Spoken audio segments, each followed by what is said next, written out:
Olá, bem-vindos ao terceiro vídeo do canal que eu recém inaugurei. Hoje, como eu já tinha dado um spoiler no segundo vídeo, quero falar um pouquinho sobre os arquétipos.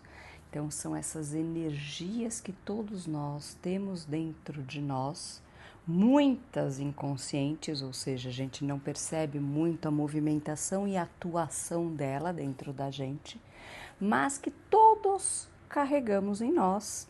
E em alguns momentos, uma energia se sobrepõe sobre a outra, porque estamos aí enfrentando algum tipo de desafio que exige a participação desse arquétipo, desta energia, certo?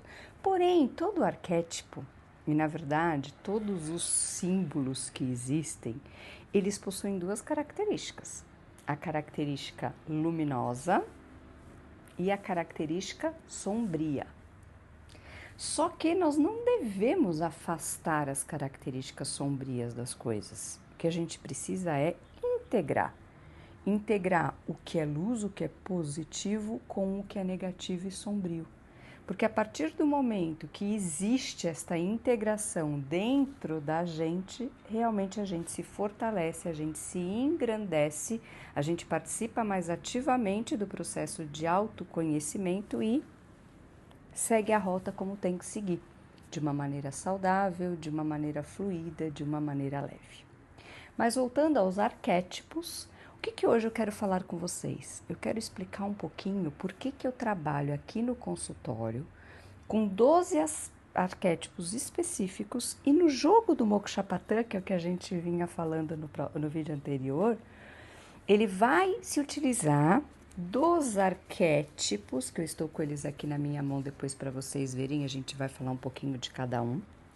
Então, o jogo do autoconhecimento Mokshapatan, ele vai se utilizar de um desses arquétipos, porque o jogador, quando vem para jogar, ele vai sortear um dos arquétipos, e ao sortear esse arquétipo, nós faremos um estudo aprofundado sobre as características desse arquétipo, os níveis em que esse arquétipo se encontra e pode se encontrar na sua vida, e os aspectos positivos e negativos do arquétipo. Mas antes de falar sobre cada um deles, eu quero contar uma historinha sobre todos eles rapidamente.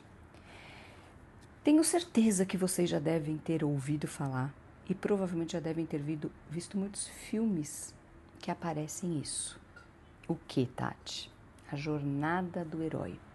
O processo do herói não saber que é herói, até receber lá o chamado, fazer as atividades e tarefas, percorrer os obstáculos e voltar e retornar para o ambiente onde ele estava inicialmente antes do processo acontecer e voltar diferente.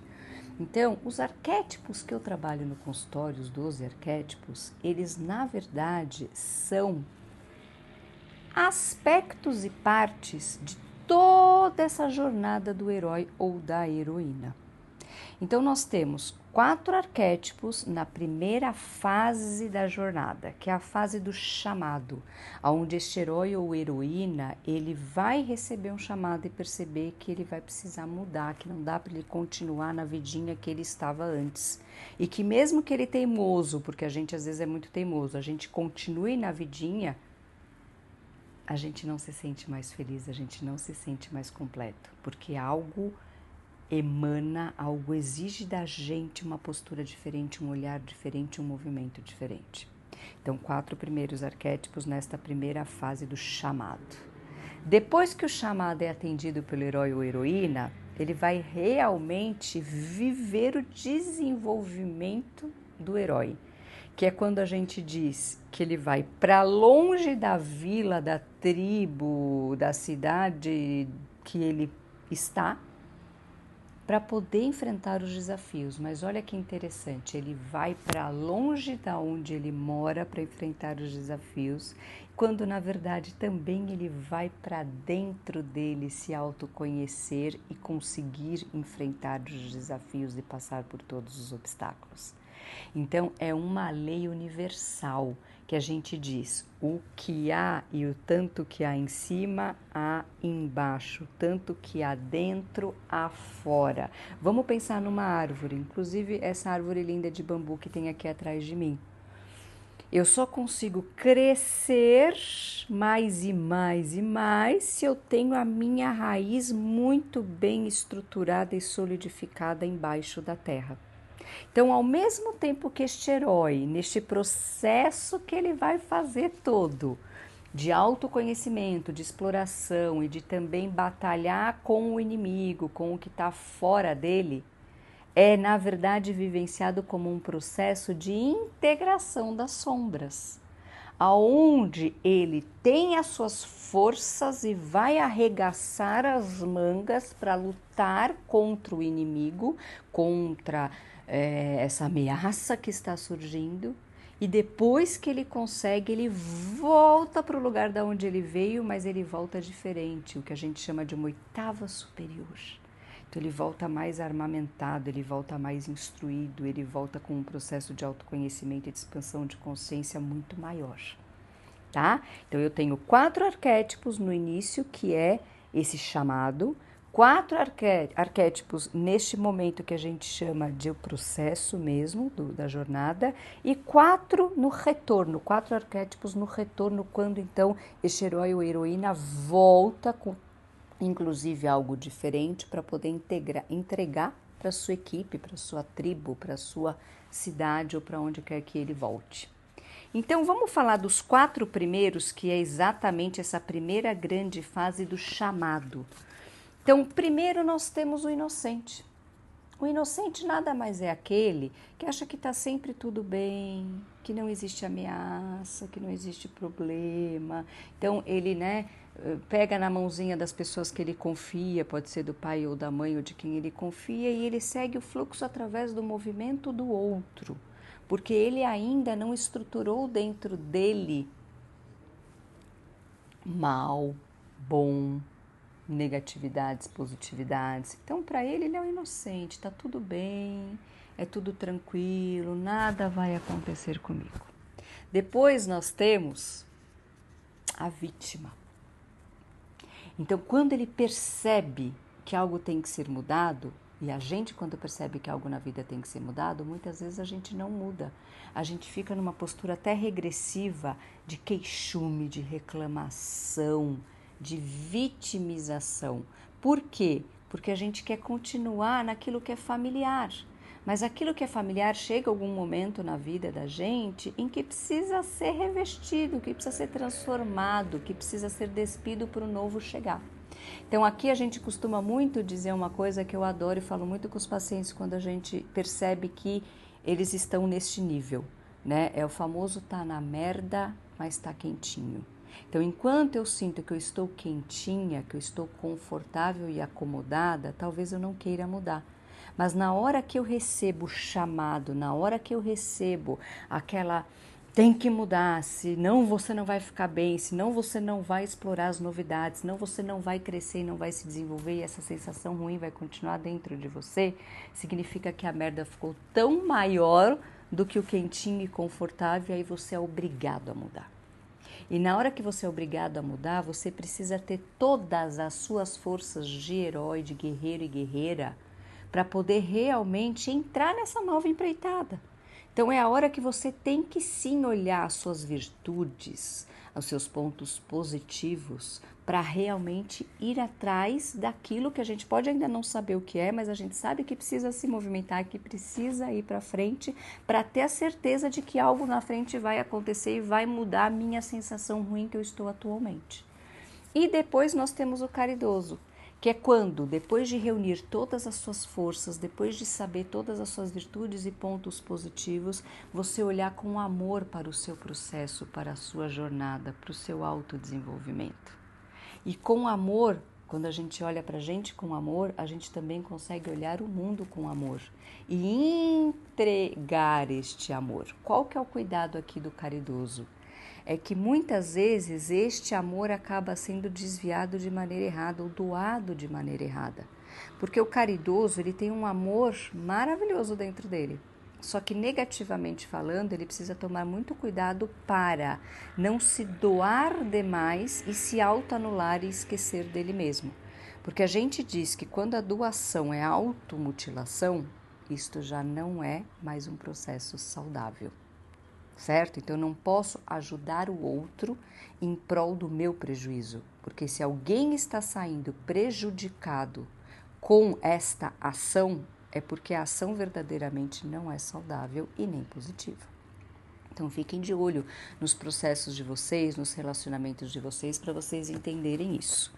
Os outros 4 arquétipos que a gente trabalha agora já na segunda fase da jornada do herói, que é quando realmente o processo acontece, a luta acontece, o distanciamento da tribo acontece, nós temos obviamente como primeiro arquétipo desta fase o explorador. Porque o explorador é aquele que vai aceitar seguir um caminho que ele não sabe muito bem como será, porque é um seguir rumo ao desconhecido, mas como ele já tem as suas forças garantidas, como ele já tem o seu amor próprio, né, e das pessoas também muito garantido, ele consegue dar este próximo passo na vida e na jornada. E depois disso, obviamente, o destruidor. Porque se realmente ele não perceber que crenças limitantes ele tem, o que está fazendo ele, na verdade, se afundar, se ele não liberar isto tudo, ele não vai conseguir ver que depois do processo existe uma rosa maravilhosa, que é um crescimento novo, que é uma oportunidade nova de algo brotar, de algo ser nutrido. Certo? E depois que a gente realmente passa por essa fase, aonde a gente consegue entender o que não me serve mais e descartar isto que não me serve, eu abro sim espaço para que o ou a amante surja na vida. O que é este arquétipo? É quando eu consigo reunir dentro de mim os meus aspectos femininos, que por eu ser mulher é mais fácil de olhar, e os meus aspectos masculinos, porque toda mulher tem aspecto masculino, como todo homem tem aspecto feminino dentro de si. Na hora que eu consigo olhar para esses 2 aspectos e integrar dentro de mim estes 2 aspectos, eu realmente me torno uma pessoa que se conhece, que se admira, que se ama e que, acima de tudo, quer se autodesenvolver. E para completar, né, esta fase e o 4º arquétipo desta fase é o Criador. Então, na hora que eu reconheci as minhas partes negativas, na hora que eu consegui limpar estas partes, na hora que eu consegui integrar o meu masculino e o meu feminino dentro de mim, eu consigo de verdade olhar para a situação da minha vida e co-criar aquilo que eu realmente entendo que é legal, que é positivo e que é saudável para mim. Certo? Mas eu só chego neste estágio depois de ter percorrido tudo que a gente aqui está contando para vocês em forma de historinha para facilitar e ficar mais didático. Os outros 4 arquétipos do final do ciclo da jornada do herói, que é quando o herói volta, retorna àquele lugar da onde ele saiu, né, onde ele morava, nós temos como primeiro arquétipo desta terceira fase o governante. O que é o governante? Agora que eu saí, que eu entendi as minhas coisas, que eu fiz esta minha jornada interna de autoconhecimento, eu tenho a possibilidade sim de governar a minha vida com autenticidade, com um nível acima, por isso que é a 8ª superior, este retorno do herói, com um nível acima de sabedoria. E tanto tenho agora esta possibilidade virtuosa dentro de mim, que eu realmente me torno um mago. E o mago é aquele que consegue energeticamente sentir quando o ambiente é propício para as transformações acontecerem e quando o ambiente não é propício. E aí ele pede para a gente um recuar, ele pede para a gente um fica mais na sua para você não ficar tão contaminado com as coisas e para você não se prejudicar. Como terceiro arquétipo desta última fase da jornada do herói, nós temos o sábio. O sábio é aquele que sabe a hora de agir, a hora de participar do processo e a hora também de recuar. Então, muitas vezes a gente acha que tem que ir, que tem que fazer, que tem que acontecer. Mas muitas vezes a gente precisa, na verdade, dar um tempinho da vida mundana, da vida externa, para se recolher, para se integrar, para reconhecer os sentimentos dentro da gente, para que quando a gente voltar ao mundo externo, a gente possa, com mais equilíbrio, com mais coerência, trabalhar de maneira saudável nesta vida. E aí, como último arquétipo, o 12º arquétipo, então o último arquétipo da jornada inteira do herói e o último arquétipo dessa terceira fase da jornada, nós temos o bobo. Não interpretem mal este arquétipo e esta imagem arquetípica por conta do nome, que isto é um preconceito. O que significa o bobo nesta jornada? Que ele não precisa de praticamente nada para ser feliz e ter um sorriso no rosto.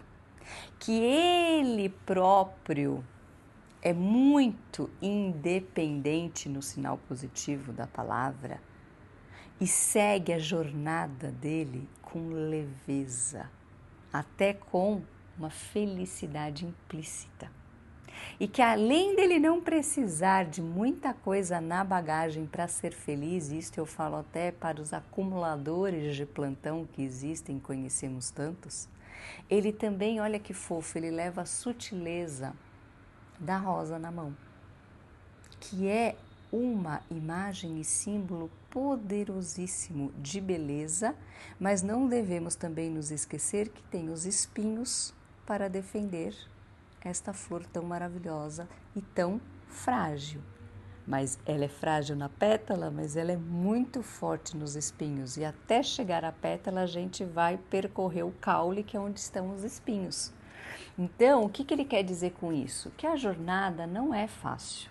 E eu não estou aqui para ficar falando para vocês que vamos que vai ser tudo fácil, que vai ser tudo um mar de rosas, até porque mar de rosa cheio de espinha não é nada fácil. Então, a minha proposta aqui com vocês é que a gente possa, cada semana, ir nos debruçando sobre um assunto interessante de autoconhecimento, para que eu possa levar para vocês um pouquinho da minha expertise, com tudo que eu faço aqui no consultório, para sim ajudar vocês a se compreenderem melhor. O meu propósito de vida, o meu propósito de alma é exatamente isso, poder levar para o máximo de pessoas um conhecimento que eu tenho e que todo mundo pode ter. E eu preciso fazer isso e tenho certeza que a maior parte de vocês que agora estão me ouvindo vão entender, vão acolher e vão receber, porque a humanidade está precisando de ajuda, de amor, de cooperação, para que a gente possa de fato se sentir mais plenos, mais evoluídos, para conseguir sair daqui com uma bagagem de experiência importante, sem acumular o que não é necessário. Tá ok? Espero que vocês tenham gostado deste vídeo, que tenham entendido esta jornada maravilhosa do herói, que tenham compreendido os 12 arquétipos. E se vocês precisarem, contem comigo, vocês têm os meus contatos e eu estou aqui para auxiliá-los. Beijo enorme a todos vocês!